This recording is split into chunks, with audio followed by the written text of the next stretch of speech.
I hate when certain poor people blame game companies for offering things they can't take advantage of because they're poor. Tact? Who needs it? I know that very few poor people actually do this, but I see it often enough that I must now dunk upon it for the record. And here's what I'm talking about.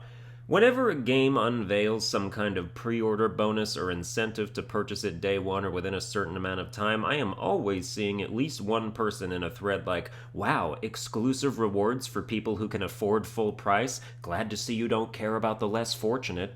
For nothing more than pure cathartic bliss, allow me to say, fuck this person and every single person who thinks like this. I am going to use the idea of poverty as a comedic tool to attack these people in this video. Just know that I am not insulting broke people in general, just the ones who live in permanent misery and resentment towards anyone doing better than them and who scream and whine every time they don't get a handout. Hatred of rich people / corporations and compassion for the poor are two very separately distinct things, and people seem to get them confused a lot. But anyway, anything that doesn't cater to the lowest common denominator of economic groups is seen by the people I'm talking about as an attack on them by omission. High-priced collector's editions, expensive merchandise, even limited-time discounts. All of these are capitalistic evils that reward the successful over the unsuccessful. They punish the poor for being poor, and other kindergarten ways of looking at things. I'm not here to argue a political perspective on the economy, but I am here to say that if you tear another hole in your dirty, ripped jeans every time a gaming offer you can't afford comes through,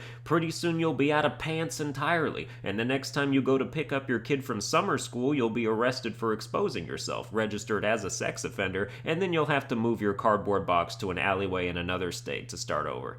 Let's talk about clones, which is in quotations. Games that borrow extensively from other games in a similar genre are often referred to as clones, pretty much regardless of the quality, which can vary greatly. There are some fantastic clone games out there. Neo, Code Vein, Immortals, Phoenix Rising, The Outer Worlds. Clones have even given birth to new genres entirely, like Metroidvanias, which are specifically named for taking cues from Castlevania and the Metroid franchise. Elements that take games to new heights when combined, like the hugely acclaimed Hollow Knight, Star Wars Jedi Fallen Order, and the Ori franchise. But I often see, shall we say, unenlightened people using clone as a dirty word to disregard a game entirely and view it as not worth playing. I don't get the logic behind someone being like, oh, Temtem is a Pokemon clone. Why would I play that when I can just play Pokemon?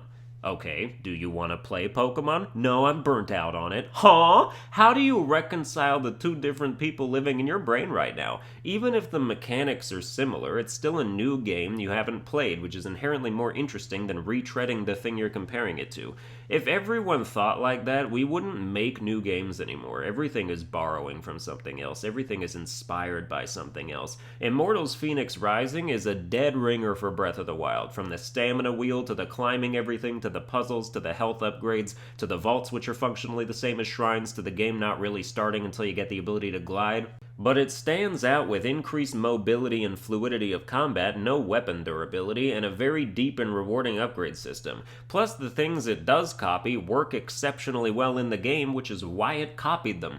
I like the vaults better than Breath of the Wild's shrines. I think it has better puzzles that are more fun because the movement isn't so stiff, and I'm fully willing to declare my opinion that Immortals is a better and more fun game in general. I have 21 hours in it, and I've enjoyed every single one of them. You'll be seeing this in a high spot on my Game of the Year list, all despite being a clone. Because sometimes things can take the formula and tweak it in positive ways and thus elevate themselves even beyond their inspiration. Hollow Knight is the new gold standard for Metroidvania. Same with Ori and the Will of the Wisps. The names Metroid and Vania now mean nothing to me outside of what Hollow Knight and Ori are. Metroidvanias should change their name to Ori Knights. They're the new blueprint to follow. I like Neo and its sequel more than the Dark Souls series, primarily because it's faster and I'm a huge fan of speed and mobility. Clones frequently surpass their roots in my estimation, and even the ones who don't, whether they're only as good as or even fall a little short, are still generally worth playing so you can have your familiar formula you've already proven yourself to enjoy in a new and different setting to make it fresh again.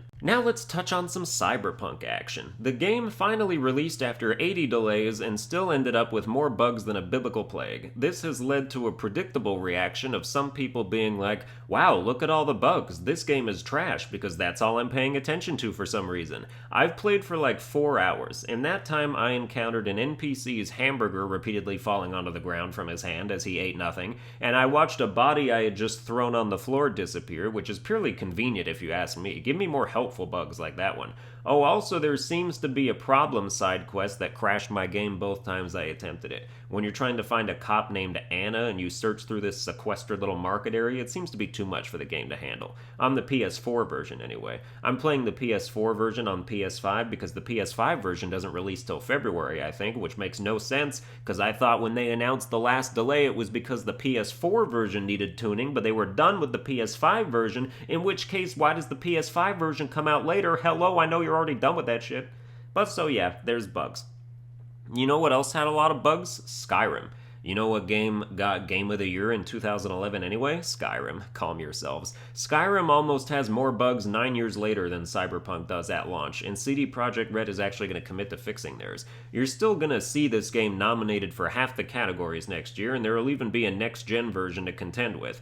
I'm trying to think of what upcoming next-gen games could hypothetically compete with Cyberpunk, and conceptually there's a few, if you assume they're done as best as they can. Horizon Forbidden West comes to mind if they really nail that. I think if Ratchet & Clank turns out perfectly and comes with New Game Plus, it could be a contender too. Maybe Final Fantasy 16, but I doubt that's coming next year.